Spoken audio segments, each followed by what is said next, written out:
Well, good evening. I'm still trying to get used to the people in the back room operating the computer. Whoa. Okay. So anyway, good evening. This is something that you've seen before, or at least parts of it. And back this last year when we reported the Youth Scholarship Program, the results of the fiscal year 2012 season, we were directed to go back and bring you some kind of cost recovery or cost cap measures for fiscal year 14. Might seem a little bit early, but at the same time we're working on our budgets, and so that's why we're pushing it so early. As you'll recall, that fiscal year 12 received, we had a considerable increase over fiscal year 11 by about just under $7,000. And even though the number of people using the programs didn't increase all that much, it was the cost per program that they were utilizing that really went up. So as we brought this forward last time, there was the City Council decided that there would be no change to the present fiscal year program, but tonight we're looking at fiscal year 14, and we took this back to the Parks and Recreation Commission for them to vet this out. They had 2 different meetings where they really covered a lot of things, and because it's been a little while, and my apologies to the Public Works Finance Committee, but you get to see this again. So I'm going to run through this real quick. These numbers, most of this is what you saw when we reported last fall, and so I'm going to go through it fairly quickly. If you see something you have questions on, please feel free to stop me. The present policy, no proof needed. No proof of need required, I'm sorry. A parent or caregiver requests the scholarship. There's no residency requirement, and there's no limits of any kind. On our funding sources, we've been placing some from our general fund. Usually it's about $3,000, and then we apply for grants and donations. And as you can see, we have fiscal year 10 through 12 listed here, and the grants are what seem to take the donations seem to take the largest increase. And if you'll recall, we had let's see if I can remember, the body glove, $1,000. That matter of fact, it was the idea from Councilman Bursteed. We also received $3,000 from Walmart. So things shot up that we wouldn't normally have. So that's why we had the considerable increase over the previous years. On the expense side, the raw scores, we ended up with about 18,000 this last year compared to 11,000 the year before. You can see it went back as far as fiscal year 9. As the program has, it's more understood by the community and also with the economy. It's just a natural thing that the usage is going up. The net expenses, this is basically the same trend line. It's just the number minus the revenues that we had. I always love pie charts. I don't know if it's the pie or if it's the chart, but I like them. As you can see, from fiscal year 11 to 12, the stuff remains fairly similar. In proportion, the pool passes went down compared to the others, and the summer camps went up. But as far as the overall proportions, it remained fairly close to the same. We did go up in pool pass by the actual dollar cost by just about a couple thousand. Same thing with the summer camps. Summer camps almost 3,000. Okay, broke this down by the major categories of programs that people are using. As you can see, the summer camps and pool passes are by far has the highest usage and the highest costs. This is information that you did not receive this last fall, but I thought it was worth putting in there this time. Of the 191 scholarships that were awarded, 43% people paid half. And that's part of our policy, is when somebody asks for a scholarship, it's just part of the process. We ask if they can pay half. If they can't, then they just get the whole thing. And all of those that paid half were residents. So on the flip side of that, none of the non-residents paid half. This is kind of an interesting slide, I think. You can see this is the number of individual users and how many times that they would have used them. So 136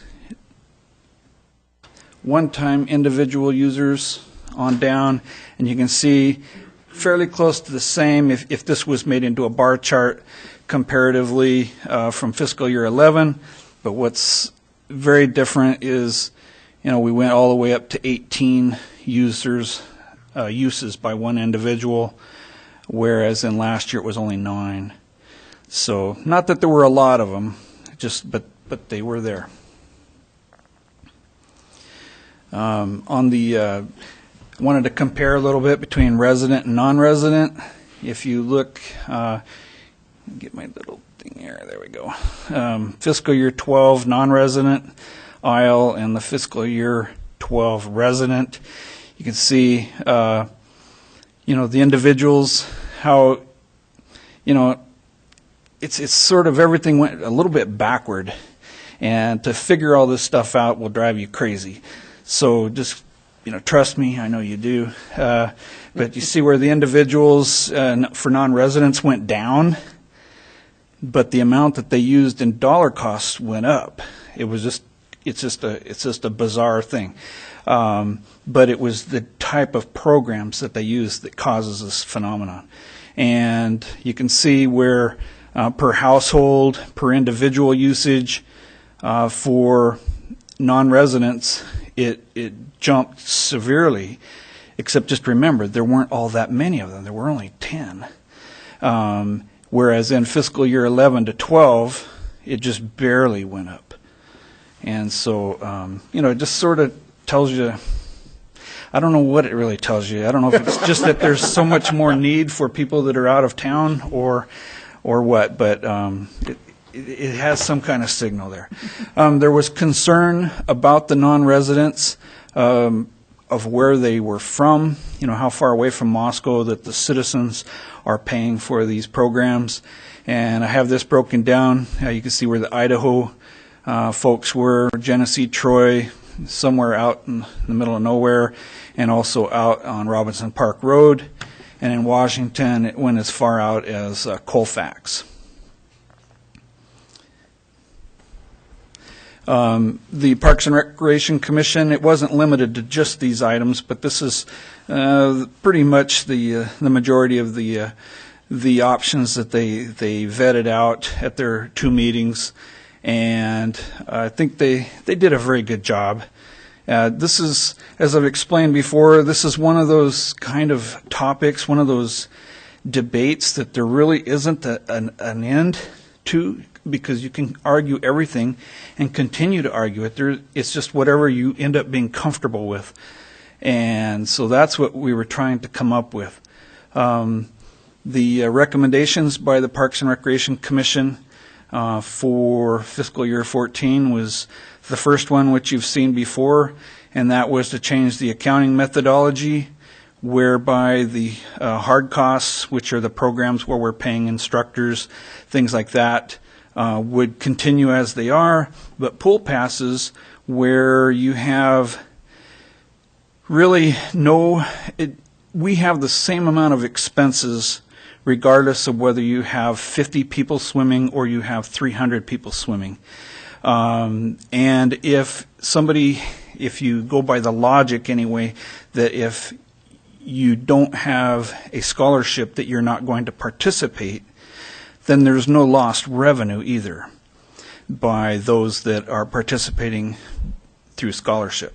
So based on the high amount of dollars that this goes against the bottom line to the scholarship program, they think that even though we would continue to monitor it, continue to report it, track it, everything we're doing now, just accounting-wise, it would not count against the scholarship fund.